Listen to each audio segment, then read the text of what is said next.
Hi ಸ್ನೇಹಿತರೆ, ಎಲ್ಲರೂ ಹೇಗಿದ್ದೀರಾ?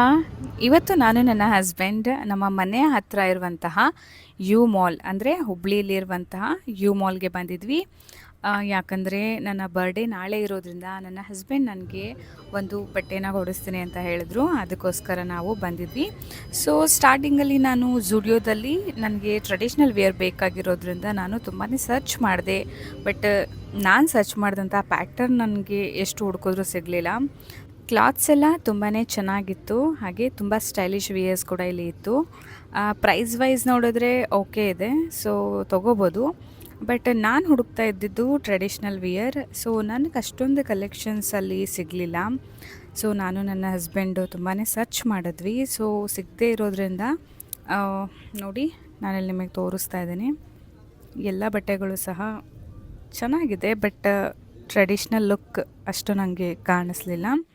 ಹಾಗೆ ನಾನು ಪಕ್ಕದಲ್ಲಿರುವಂತಹ ಬೇರೆ ಅಂಗಡಿಗೆ ಬಂದೆ.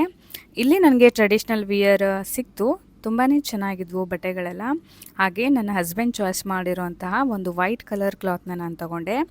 ಅದಕ್ಕೆ ಕಾಂಬಿನೇಷನ್ ಆಗಿರುವಂತಹ ಒಂದು ಇಯರಿಂಗ್ಸ್ನ ನೋಡ್ತಾ ಇದ್ದೆ. ನೋಡಿ, ಒಂದಿತ್ತು ಒಂದಿರಲಿಲ್ಲ. ಸೊ ಹಾಗಾಗಿ ನನಗೆ ಅಪ್ಸೆಟ್ ಆಯಿತು, ಬಿಕಾಸ್ ನನ್ನ ಡ್ರೆಸ್ ಮ್ಯಾಚಿಂಗ್ ಇಯರಿಂಗ್ಸ್ ಅಲ್ಲಿ ಸಿಗಲಿಲ್ಲ. ಸೊ ಹಾಗಾಗಿ ನಾನು ನನ್ನ ಹಸ್ಬೆಂಡು ವಾಪಸ್ ಬಂದ್ವಿ.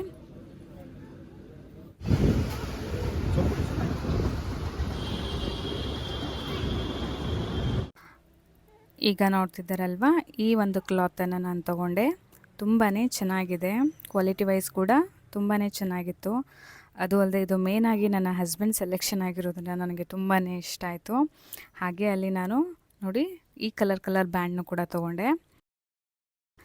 ಇದು ನನ್ನ ಬುಧವಾರದ ಮುಂಜಾನೆ. ಸೊ ಇವತ್ತು ನಾನು ತುಂಬ ಸಿಂಪಲ್ ಆಗಿರುವಂತಹ ಒಂದು ರಂಗೋಲಿಯನ್ನು ಹಾಕ್ತಾ ಇದ್ದೀನಿ. ಯಾಕಂದರೆ ನನಗೆ ಸ್ವಲ್ಪ ಪೂಜೆಯನ್ನು ಮಾಡಿಬಿಟ್ಟು ಹಾಗೆ ಹೊರಗೆ ದೇವಸ್ಥಾನಕ್ಕೂ ಸಹ ಹೋಗೋದಿರೋದ್ರಿಂದ ಬೇಗ ರಂಗೋಲಿನ ಹಾಕಿಬಿಟ್ಟು ಹಾಗೆ ನಾನೀಗ ನನ್ನ ಪೂಜೆಯನ್ನು ಸ್ಟಾರ್ಟ್ ಮಾಡ್ಕೋತಾ ಇದ್ದೀನಿ.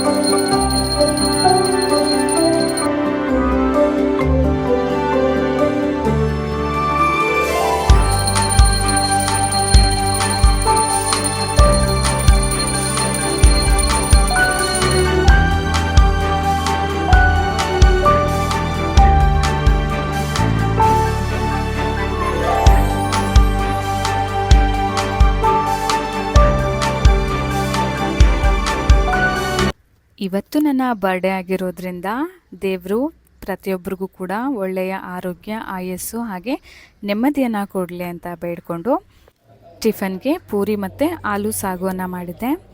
ಸೊ ಇದನ್ನು ನಾವು ತಿನ್ಕೊಂಡ್ಬಿಟ್ಟು ನಾನು ನನ್ನ ಹಸ್ಬೆಂಡ್ ಇಲ್ಲೇ ಹತ್ತಿರದಲ್ಲಿ ಇರುವಂತಹ ಶಿರ್ಡಿ ಸಾಯಿಬಾಬಾದು ದೇವಸ್ಥಾನ ಇದೆ. ಸೊ ಅಲ್ಲಿಗೆ ನಾವಿಬ್ಬರು ಪೂಜೆಯನ್ನು ಮಾಡಿಸ್ಕೊಂಬರೋಣ ಅಂತ ಹೇಳಿ ಹೋಗ್ತಾ ಇದ್ವಿ.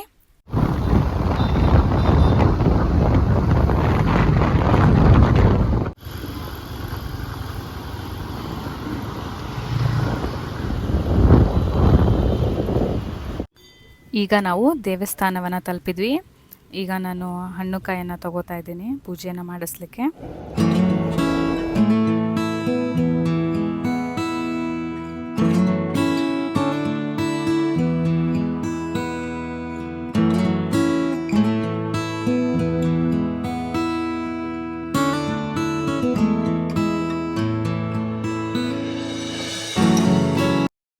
ಇಲ್ಲಿ ಗಣಪತಿ ಹಾಗೆ ಗುರು ದತ್ತಾತ್ರೇಯರ ಮೂರ್ತಿ ಇತ್ತು. ಇಲ್ಲಿಗೂ ನಾವು ಕೈಯನ್ನು ಮುಕ್ಕೊಂಡ್ಬಿಟ್ಟು ಒಂದು ಸ್ವಲ್ಪ ಹೊತ್ತು ನಾವು ಅಲ್ಲೇ ದೇವಸ್ಥಾನದಲ್ಲೇ ಕೂತಿದ್ವಿ. ನೋಡಿ, ಶಿರ್ಡಿ ಸಾಯಿಬಾಬಾ ತುಂಬಾ ಪವರ್ಫುಲ್ ದೇವರು. ದೇವಸ್ಥಾನದಲ್ಲಿ ಒಂದು 5 ನಿಮಿಷ ಕೂತರೂ ಕೂಡ ಮನಸ್ಸಿಗೆ ಏನೋ ರೀತಿ ಸಮಾಧಾನ ಅಂತ ಹೇಳ್ತಾರೆ. ಆ ಮಾತು 100ಕ್ಕೆ 100 ನಿಜ. ಈಗ ಎಲ್ಲ ಪೂಜೆಯನ್ನು ಮುಗಿಸ್ಕೊಂಡಿದ್ದಾಯಿತು. ಸೊ ನಾನು ನನ್ನ ಹಸ್ಬೆಂಡ್ ಮನೆಗೆ ಬಂದ್ವಿ. ಈಗ ನಾನು ನನ್ನ ಬರ್ಡೇ ಸ್ಪೆಷಲ್ ಆಗಿರುವಂತಹ ಪ್ರಾನ್ಸ್ ಬಿರಿಯಾನಿಯನ್ನು ಮಾಡ್ತಾಯಿದ್ದೀನಿ. ನೋಡಿ, ನಾನೊಂದು ಮಿಕ್ಸಿ ಜಾರ್ಗೆ ಒಂದು 4-5 ಮೆಣಸಿನ್ಕಾಯಿ, ಸ್ವಲ್ಪ ಪುದೀನ ಸೊಪ್ಪು, ಹಾಗೆ 1 ಬೌಲಷ್ಟು ಕೊತ್ತಂಬರಿ ಸೊಪ್ಪು, ಹಾಗೆ ಒಂದು 4 ಪೀಸು ಶುಂಠಿ ಹಾಗೆ ಒಂದೆರಡು ಬೆಳ್ಳುಳ್ಳಿನ ಹಾಕ್ಕೊಂಡೆ. ನೋಡಿ ಇಲ್ಲಿ ನಾನು ಏನೇನು ಸ್ಪೈಸಸನ್ನು ತೋರಿಸ್ತಾ ಇದ್ದೀನಲ್ವ, ಇದನ್ನೆಲ್ಲ ತೊಗೊಂಡು ಮಿಕ್ಸಿ ಜಾರ್ಗೆ ಹಾಕ್ಕೊಳ್ಳೋಣ. ಈಗ ಇದನ್ನು ನಾವೊಂದು ಪೇಸ್ಟನ್ನು ಮಾಡ್ಕೊಂಬರೋಣ. ಈಗ ನಾನು ಒಂದು ಪಾತ್ರೆಗೆ 2 ಸ್ಪೂನ್ ಆಗೋಷ್ಟು ಆಯಿಲನ್ನು ಹಾಕ್ಕೊಂಡು ಹಾಗೆ ಒಂದು ದೊಡ್ಡ ಆನಿಯನನ್ನು ಸ್ಲೈಸಸ್ ಮಾಡಿ ಹಾಕ್ಕೊತಾ ಇದ್ದೀನಿ. ಈಗ ಅದಕ್ಕೆ ಒಂದು ದೊಡ್ಡ ಟೊಮ್ಯಾಟೊನೂ ಸಹ ಕಟ್ ಮಾಡಿಕೊಂಡು ಹಾಕ್ಕೊತಾ ಇದ್ದೀನಿ. ಈಗ ನೋಡಿ 1 ಸ್ಪೂನಷ್ಟು ಶುಂಠಿ ಬೆಳ್ಳುಳ್ಳಿ ಪೇಸ್ಟ್, 1 ಸ್ಪೂನ್ ಅರಿಶಿಣದ ಪೌಡರ್ ಹಾಗೆ ತೊಳೆದಿಟ್ಕೊಂಡಿರುವಂತಹ ಪ್ರಾನ್ಸನ್ನು ಹಾಕ್ಕೊಂಡು ನೀಟಾಗಿ ಮಿಕ್ಸ್ ಮಾಡ್ಕೊಳ್ಳೋಣ. ನೋಡಿ ಇದು ಒಂದು 5 ನಿಮಿಷ ಬೆಂದ ಮೇಲೆ ಸ್ವಲ್ಪ ಉಪ್ಪನ್ನು ಹಾಕಿಬಿಟ್ಟು ಈಗ ನೋಡಿ ನಾವೇನು ರುಬ್ಬಿ ಇಟ್ಕೊಂಡಿದ್ವಲ್ವ ಮಸಾಲ, ಅದನ್ನು ಹಾಕ್ಕೊಂಡು ನೀಟಾಗಿ ನಾವಿದನ್ನು ಕಲಿಸ್ಕೊಂಡು ಒಂದು 10 ನಿಮಿಷ ನಾವು ಫ್ರೈ ಮಾಡ್ಕೊಳ್ಳೋಣ.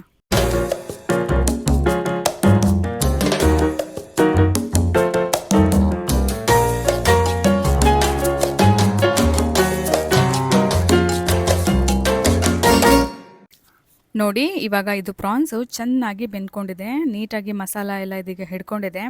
ಇವಾಗ ನೋಡಿ ನಾನು ಒಂದು 5 ಕಪ್ಪಷ್ಟು ಅಕ್ಕಿಯನ್ನು ತೊಳೆದಿಟ್ಕೊಂಡಿದ್ದೆ, ಅದನ್ನು ಇದಕ್ಕೆ ಹಾಕ್ಕೊಂಡು ಮಿಕ್ಸ್ ಮಾಡ್ಕೊಳ್ಳೋಣ. ಹಾಗೆ ಇದಕ್ಕೆ ನಾನಿವಾಗ ಒಂದು 4 ಲೋಟದಷ್ಟು ನೀರನ್ನು ಹಾಕೋತಾ ಇದ್ದೀನಿ. ಹಾಗೆ ಅದಕ್ಕೆ ಒಂದು ಅರ್ಧ ಸ್ಲೈಸ್ ಮಾಡಿರೋಂತಹ ನಿಂಬೆಹಣ್ಣನ್ನು ಹಿಂಡ್ಕೋತಾ ಇದ್ದೀನಿ. ನೋಡಿ ಈಗ ಸ್ವಲ್ಪ ಉಪ್ಪನ್ನು ಹಾಕಿಬಿಟ್ಟು ಇದನ್ನು ಇವಾಗ ಒಂದು 10 ನಿಮಿಷ ಬೇಯಲಿಕ್ಕೆ ಬಿಡೋಣ. ನೋಡಿ ಬಿಸಿ ಬಿಸಿ ಆಗಿರೋಂತಹ ಪ್ರಾನ್ಸ್ ಬಿರಿಯಾನಿ ರೆಡಿಯಾಗಿದೆ. ಈಗ ನಾವು ಕಬಾಬ್ನ ನೋಡೋಣ. ಒಂದು ಬೌಲ್ಗೆ ಚಿಕನನ್ನು ತೊಗೊಂಡಿದ್ದೀನಿ, ಒಂದು 1/2 kg. ಅದಕ್ಕೆ ಒಂದು 2 ಸ್ಪೂನ್ ಆಗೋಷ್ಟು ಶುಂಠಿ ಬೆಳ್ಳುಳ್ಳಿ ಪೇಸ್ಟ್, 1 ಸ್ಪೂನ್ ಆಗೋಷ್ಟು ಗರಂ ಮಸಾಲ, 2 ಸ್ಪೂನ್ ಆಗೋಷ್ಟು ಚಿಲ್ಲಿ ಪೌಡರ್ ಹಾಗೆ ಒಂದು 3 ಸ್ಪೂನ್ ಆಗೋಷ್ಟು ಕಬಾಬ್ ಪೌಡರ್ನ ಹಾಕೋತಾ ಇದ್ದೀನಿ. ಹಾಗೆ ನೋಡಿ ಒಂದು ಮೊಟ್ಟೆಯನ್ನು ಸಹ ನಾನು ಇದಕ್ಕೆ ಒಡೆದು ಹಾಕೋತಾ ಇದ್ದೀನಿ. ಹಾಗೆ ಒಂದು ಅರ್ಧ ಲೆಮನನ್ನು ಸಹ ಇದಕ್ಕೆ ಹಾಕ್ಕೊಳ್ಳೋಣ. ಇದನ್ನು ಇವಾಗ ಹಾಕ್ಕೊಂಡ್ಬಿಟ್ಟು ನೀಟಾಗಿ ನಾವು ಇದನ್ನು ಕಲಿಸ್ಕೊಳ್ಳೋಣ. ನೋಡಿ ಇವಾಗ ನಾನು ಇದಕ್ಕೆ 1 ಬೌಲಷ್ಟು ಕರಿಬೇವಿನ ಸೊಪ್ಪನ್ನು ಹಾಕ್ತಾ ಇದ್ದೀನಿ. ಹಾಕಿ ಅದನ್ನು ಕೂಡ ನೀಟಾಗಿ ಮಿಕ್ಸ್ ಮಾಡಿಕೊಂಡು ಈಗ ಇದ್ರ ರುಚಿಗೆ ತಕ್ಕಷ್ಟು ಉಪ್ಪನ್ನು ನೋಡಿ ಒಂದು 2 ಸ್ಪೂನಷ್ಟು ಉಪ್ಪನ್ನು ಹಾಕ್ಕೊಂಡ್ಬಿಟ್ಟು ಅದನ್ನು ಸಹ ನಾವು ನೀಟಾಗಿ ಕಲಿಸ್ಕೊಂಡ್ಬಿಟ್ಟು ಒಂದು 10 ನಿಮಿಷ ನಾವು ಸೈಡ್ಗೆ ಎತ್ತಿಟ್ಕೊಳ್ಳೋಣ, ಮ್ಯಾರಿನೇಟ್ ಆಗಲಿ ಅಂತ ಹೇಳಿ. ನೋಡಿ ಈಗ ನಾನು ಆಯಿಲನ್ನು ಕಾಯ್ಲಿಕ್ಕೆ ಇಟ್ಟಿದ್ದೀನಿ. ಚಿಕನ್ ಕೂಡ ಚೆನ್ನಾಗಿ ಮ್ಯಾರಿನೇಟ್ ಆಗಿದೆ. ಇವಾಗ ನಾವು ಒಂದೊಂದನ್ನೇ ಹಾಕ್ಕೊಂಡು ಚೆನ್ನಾಗಿ ಇದನ್ನು ಫ್ರೈ ಮಾಡ್ಕೊಳ್ಳೋಣ. ನೋಡಿ ನೀವು ಚಿಕನನ್ನು ಹಾಕುವಾಗ ಅದನ್ನು ಮೀಡಿಯಮ್ ಫ್ಲೇಮಲ್ಲಿ ಇಟ್ಕೊಳ್ಳಿ. ಹಾಕಿದ ಮೇಲೆ ಬೇಕಿದ್ರೆ ನೀವು ಜಾಸ್ತಿ ಫ್ಲೇಮ್ಗೆ ಇಟ್ಕೋಬೋದು.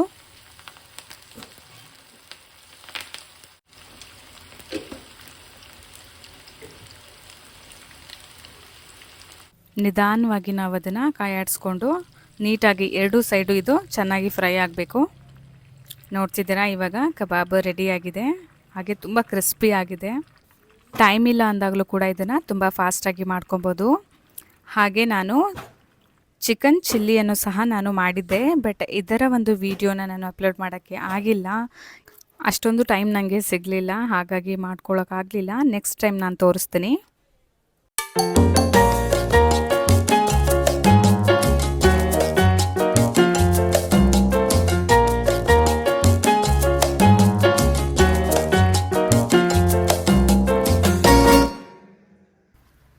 ಸೊ ನನ್ನ ಹಸ್ಬೆಂಡ್ ನನಗೆ ತುಂಬಾ ಫೇವ್ರೇಟ್ ಆಗಿರುವಂತಹ ವೈಟ್ ಫಾರೆಸ್ಟ್ ಕೇಕನ್ನು ತೊಗೊಂಡು ಬಂದಿದ್ದಾರೆ.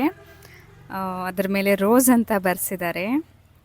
ತುಂಬಾ ಖುಷಿ ಆಯಿತು ನನಗೆ ಕೇಕ್ನ ನೋಡಿಬಿಟ್ಟು. Happy birthday to you, happy birthday to you, happy birthday dear my friend,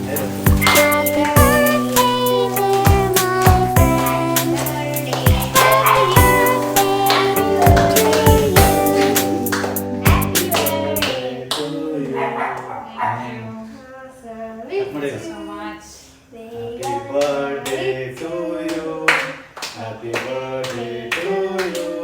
Happy birthday to my dear Rose. Happy birthday to you. ಇವತ್ತು ನನಗಂತೂ ತುಂಬಾ ಖುಷಿಯಾಗಿತ್ತು, ಯಾಕಂದರೆ ನನ್ನ ಹಸ್ಬೆಂಡ್ ನನ್ನ ಬರ್ಡೇನ ತುಂಬಾ ಸಿಂಪಲ್ಲಾಗಿ ಹಾಗೆ ನನಗೆ ಇಷ್ಟ ಆಗೋ ಥರ ಸೆಲೆಬ್ರೇಟ್ ಮಾಡಿದ್ರು. ಹಾಗೆ ಇವತ್ತಿನ ದಿನ ಏನು ಕಳೆದ್ವಲ್ವ ನಾವು, ಆ ಕ್ಷಣಗಳು ನನಗೆ ಲೈಫ್ ಲಾಂಗ್ ನೆನಪಿರುತ್ತೆ. ಹಾಗೆ ನಿಮಗೆ ಏನಾದರೂ ಈ ವಿಡಿಯೋ ಇಷ್ಟ ಆಗಿದರೆ ಪ್ಲೀಸ್ ಲೈಕ್ ಮಾಡಿ, ಶೇರ್ ಮಾಡಿ, ಕಾಮೆಂಟ್ ಮಾಡಿ.